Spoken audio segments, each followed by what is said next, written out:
Nothing traumatic happened to you.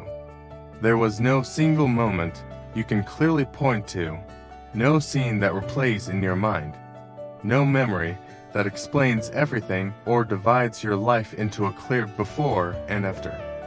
Nothing that others would immediately recognize as serious or damaging. And yet, something feels wrong. Not in an obvious way, not intense, not overwhelming. Just a quiet, persistent sense that something is missing. A subtle feeling that follows you even when things seem fine on the surface. You may not talk about it. You may not even think about it directly. It doesn't demand attention. It doesn't interrupt your daily life. It lives in the background. Present, but unnamed. Familiar, but unclear. A feeling you learn to live with rather than question. You may have learned to ignore it, to normalize it, to tell yourself it's just how life feels. You learn to function around it, to move forward despite it. And because there was no clear reason, you never gave yourself permission to look at it more closely. But if you recognize this feeling, if something in you quietly nods in recognition, you are not imagining it, and you are not alone in it. Most people believe pain needs a story. They expect an event, a moment where something clearly went wrong. Pain is expected to arrive loudly, suddenly, with impact. Something that can be explained in a few sentences.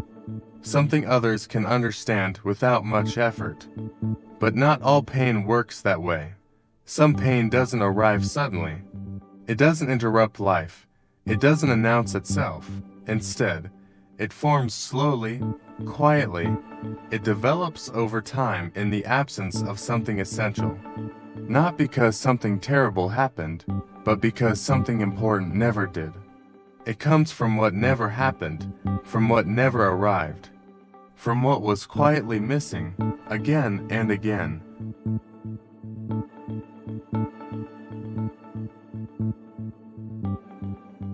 No dramatic scene, no obvious source, and because of that, it's easy to dismiss.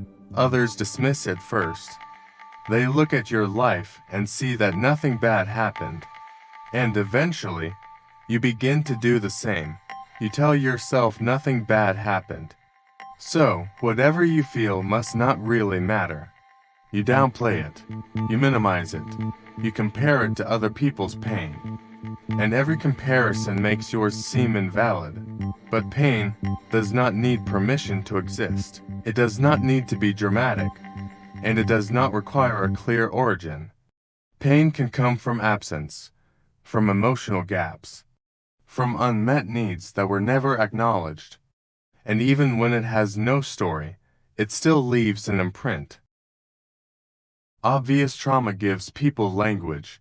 There is something concrete to point to, something others can understand, but subtle pain creates confusion. You might look at your life and see that things were mostly fine. And because of that, you question yourself. You compare your experience to people who went through visible hardship. And every comparison leads to the same conclusion: you shouldn't feel this way. So, instead of asking why you feel disconnected, you ask what's wrong with you. And that question follows you quietly for years. Growing up without emotional presence. You may have grown up in what looked like a normal environment. There was structure. There was routine. There were people around. From the outside, nothing seemed out of place. But emotionally, something was missing. No one consistently asked how you felt, only how you behaved, how you performed, how you functioned. Your inner world was not explored, not dismissed aggressively, just not engaged with. And when something is missing quietly, it becomes normal. What children learn without guidance. Children don't stop having emotions when they are not acknowledged. They stop expressing them. They observe. They adjust. They learn what gets attention and what doesn't. When emotional responses receive little reaction, the child adapts. They become self-contained, independent, low maintenance. They learn to regulate themselves before learning how to be regulated by others. This adaptation is intelligent. It preserves connection. It maintains stability. But it also teaches a silent lesson. Your inner experience is something you handle alone. The quiet cost of adaptation, this pattern, doesn't disappear. It follows you into adulthood as a way of relating to the world. You might struggle to identify what you feel, or you may feel unsure whether your feelings matter enough to share. You might keep people at a distance without consciously choosing to. You may want closeness, but feel uncomfortable when it appears.